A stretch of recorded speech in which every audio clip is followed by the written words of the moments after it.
Hi, today we're going to demo how to categorize an expense in Found and add a manual expense. So Found already categorizes a lot of the transactions based on merchant data, but there are some where I still need to categorize them. So for example, let's go through this list of expenses. There's an expense for Apple. Say that this was a keyboard that I bought, and I would categorize this as business equipment. Here are some suggestions that Found gave me.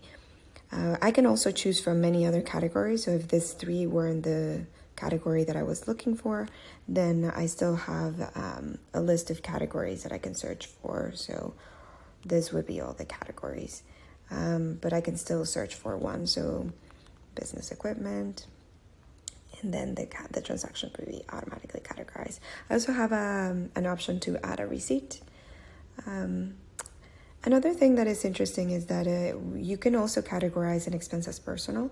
So for example, Netflix, I put my Netflix subscription on my Found card. It was for personal, so I can still go ahead and mark this as personal and categorize it that way.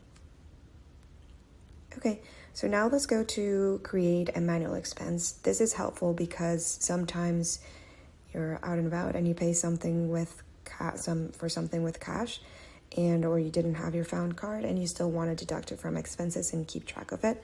So here in the top right corner, you have an option to add manual expense or add manual income. So let's go ahead and add an expense.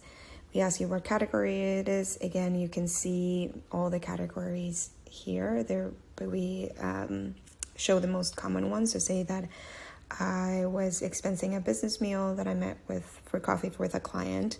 Then I enter the amount, and I get some suggestions as I type. Blue Bottle was a coffee shop that I had already had an expense for, so I get a suggestion for that.